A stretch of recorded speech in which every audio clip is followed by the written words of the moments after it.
नमस्कार दोस्तों, मैं हूं अभिषेक और स्वागत है आपका मेरे चैनल सैवेज स्टूडियो में। और आज आपके लिए एक बेहतरीन मूवी की एक्सप्लेनेशन लेकर आया हूं जो कि है कंतारा। इसको IMDb पर टिल डेट 8.2 रेटिंग मिली है और बिना देरी के चलते हैं सीधा मूवी के एक्सप्लेनेशन की तरफ।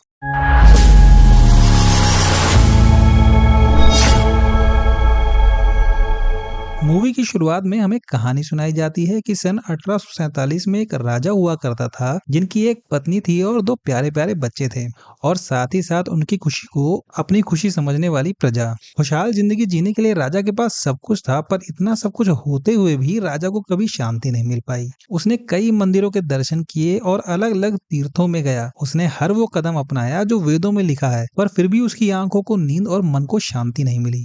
राजा को एक तांत्रिक बताता है कि तुम्हारे पास सब कुछ है, लेकिन मार्गदर्शन करने वाला पिता का आशीर्वाद और माँ की ममता, ये दोनों जब तक नहीं मिलेंगे तब तक तुम्हें शांति का आभास नहीं होगा। तो इसे पाने के लिए खुद राजा निकल पड़ता है और कई सारे तीर्थ स्थलों पर जाता है और कई गुरुओं से मिलता है, पर फिर भी उसके मन को सुकून नहीं मिलता। इस धरती पर मुझे सुख या शांति देने वाला कोई स्थान या शक्ति नहीं है, यह सोचकर राजा सब कुछ छोड़कर जंगल की ओर प्रस्थान कर जाता है। एक दिन राजा को जंगल के बीचों बीच एक पत्थर दिखाई पड़ता है, जिसे देखते ही उसके हाथ से तलवार गिर जाती है और वो उस पत्थर के सामने हाथ जोड़कर खड़ा हो जाता है, मानो कि राजा को वो खुशी, सुकून और शांति मिल गई हो जिसकी अब तक उसे तलाश थी। तभी वहां पर उस गांव के लोग आ जाते हैं तो राजा उनसे हाथ जोड़कर कहता है कि तुम्हारा राजा होने के नाते मेरी विनती है कि इस देव को मुझे सौंप दो और बदले में जो तुम चाहो वह मैं दूंगा। गांव का एक आदमी हाथ जोड़कर कहता है कि आपको जो मांगना हो मांगिए, लेकिन हमारे देव पंजूरली को मत मांगिए। उसी टाइम देव पंजूरली वहां खड़े एक आदमी के अंदर आ जाते हैं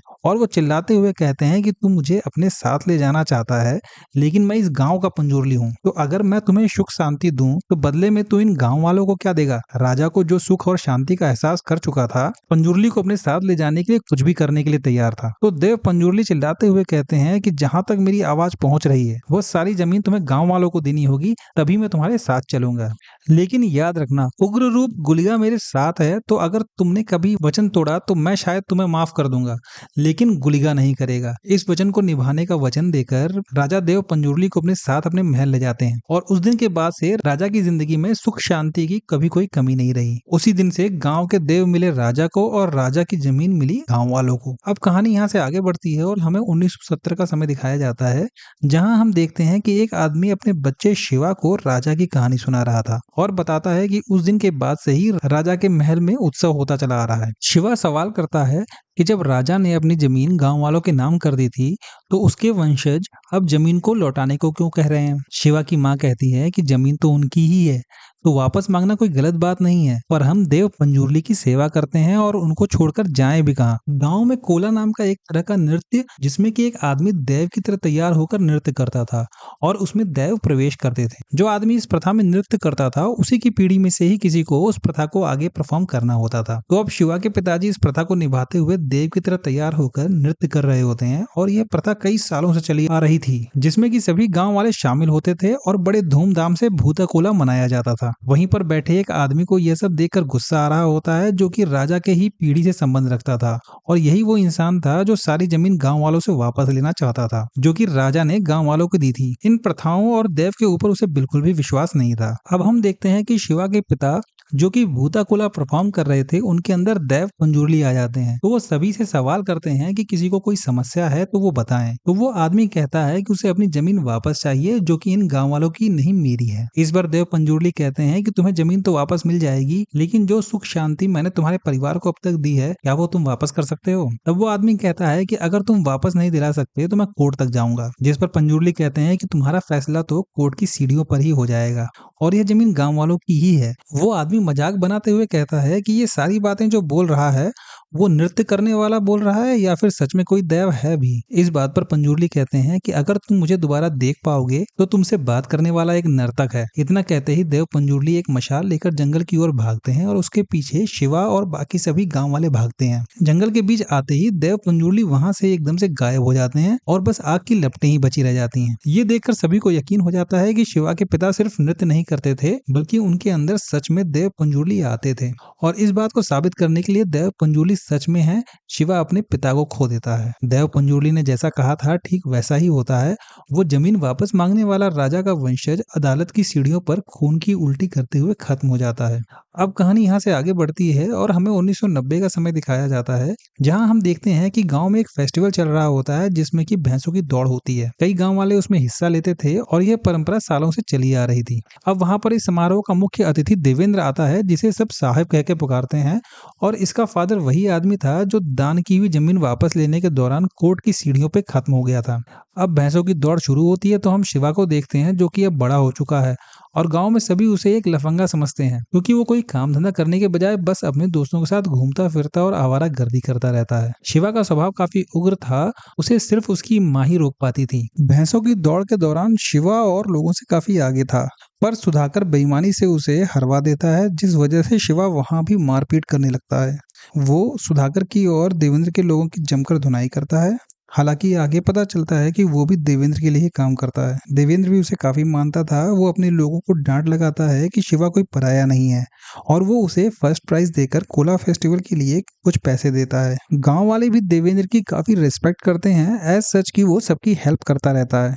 अब एक दिन शिवा अपने दोस्तों के साथ मिलकर रात में सुअर का शिकार करने का प्लान बनाता है, तो रात होने पर वह सभी शिकार पर जाते हैं। तभी शिवा को एक सुअर दिखाई पड़ता है। वह सुअर शिवा को ही घूरे जा रहा था, लेकिन इन सभी बातों की फिक्र न करते हुए शिवा उस पर गोली चला देता है। शॉकिंगली शिवा के दोस्तों को वो सुअर दिखा ही नहीं था और फिर गोली लगने के बाद वो गायब भी हो गया। खैर वो सब एक दूसरे सुअर का शिकार करके जंगल से वापस लौट आते हैं।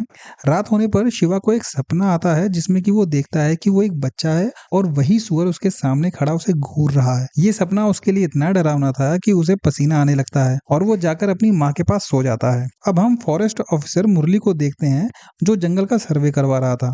गवर्नमेंट उस पूरे जंगल को रिजर्व्ड फॉरेस्ट घोषित करना चाहती थी और इलीगल इंक्रोचमेंट हटाने का काम मुरली का ही था। मीटिंग में भी उसे कहा जाता है कि गांव वालों से बात करो और मैटर को जल्दी सुलझाओ।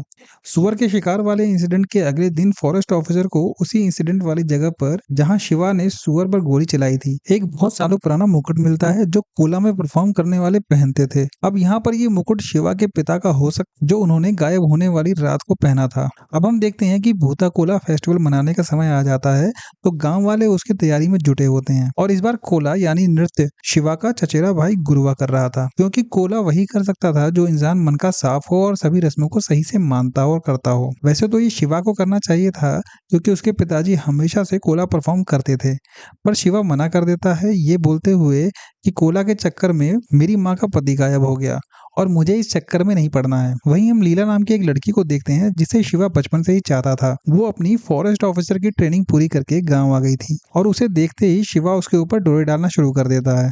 फेस्टिवल में फॉरेस्ट ऑफिसर मुरली भी आया होता है, जो उत्सव में बम फटाके फोड़ने पर रोकता है और कहता है कि पटाखे की आवाज आएगी तभी तुम्हारे देव नृत्य करेंगे क्या। वो सबको धमकाता भी है कि अगर शोर करते रहे तो कोला फेस्टिवल ही बंद करवा दूंगा। अब ये सुनकर शिवा और फॉरेस्ट ऑफिसर में तनातनी हो जाती है, लेकिन देवेंद्र बीच में आकर मामला शांत करा देता है।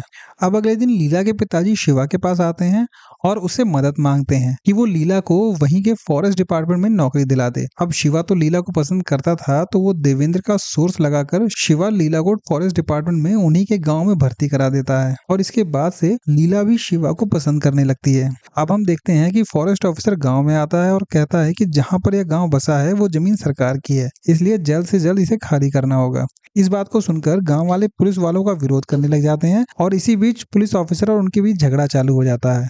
शिवा को जब ये बात पता चलती है तो वह गुस्से में दौड़ते हुए आता है और सबको मारना शुरू कर देता है। मुरली गन का डर दिखाकर शिवा को पास ही में बंधवा देता है और जमीन की मार्किंग करके चला जाता है। अब लीला को भी मुरली का ऑर्डर फॉलो करना पड़ता है, जो वो करना तो नहीं चाहती थी, पर जिस पोस्ट पर वो थी उसे वो करना ही पड़ता है। रात होने पर लीला जब घर आती है तो सब लोग उसे ताने दे रहे होते हैं और उसका चेहरा गांव वालों के सामने झुक जाता है। वैसे इसमें लीला की भी गलती नहीं थी, वह मजबूर थी ये सब करने के लिए, पर ये बात कोई समझ नहीं रहा था। अब अगले दिन मदद के लिए सभी गांव वाले साहब के पास जाते हैं, मतलब देवेंद्र के पास जाते हैं और देवेंद्र सभी की मदद करने के लिए मान जाता है। वो एक वकील को बुलाकर सभी गाँव वालों से उनका पेपर्स लाने को कहता है और गाँव वाले ऐसा ही करते हैं। वकील सभी गाँव वालों के पेपर लेकर उनके अंगूठे के निशान लगवा लेता है। अब देवेंद्र का अपनी बीवी के अलावा एक अफेयर और भी था, जहाँ वो अकेले शिवा के साथ ही जाता था। तो एक रात जाते टाइम शिवा देवेंद्र से मुरली को हटवाने को बोलता है। तो देवेंद्र आइडिया देता है कि अगर मुरली जंगल में गैर कानूनी काम नहीं रोक पाएगा तो उसे वैसे भी हटा दिया जाएगा। तब से शिवा जंगल में सभी जगह गैर कानूनी काम शुरू कर देता है। इधर मुरली शिवा और उसकी टीम को पकड़ने के लिए पूरा जोर लगा देता है, पर वो उसे नहीं मिलता। एक दिन सुधाकर, जो शिवा से चिढ़ता था, मुरली को शिवा की लोकेशन बता देता है। अब दूसरी तरफ शिवा जो पेड़ काट रहा था वो गलती से मुरली की जीप पर गिर जाता है, जिससे उसमें आग लग जाती है। अब पकड़े जाने के डर से सब देवेंद्र के पास जाते हैं, जो उनको जंगल में कुछ दिन के लिए छुपने को बोल देता है। अब मुरली और बाकी लोग बच तो जाते हैं, पर पुलिस शिवा और बाकी सबके पीछे हाथ धोकर पड़ जाती है। अब एक दिन शिवा चुपके से अपनी माँ और लीला से मिलने आता है और बाकी सब लोग भी अपने परिवार से मिलने आते हैं। तभी मुरली सबको पकड़कर जेल पहुंचा देता है। अब गुरुवा, जो शिवा का चचेरा भाई था, उसे सपने में वही देव दिखते हैं और वो सीधा देवेंद्र को फोन करके बोलता है कि अब आप ही कुछ कर सकते हो। देवेंद्र उसे बुलाता है और 5 एकड़ जमीन का लालच देकर उसे कोला करते टाइम लोगों से उनकी जमीन देवेंद्र को दे देने को बोलता है। अब इसके लिए गुरुवा नहीं मानता तो देवेंद्र उसे मारकर उसी जगह फिकवा देता है जहां कोला परफॉर्म किया जाता था। अब यहाँ समझ आता है कि देवेंद्र बस बाहर से अच्छा बनने का नाटक कर रहा था।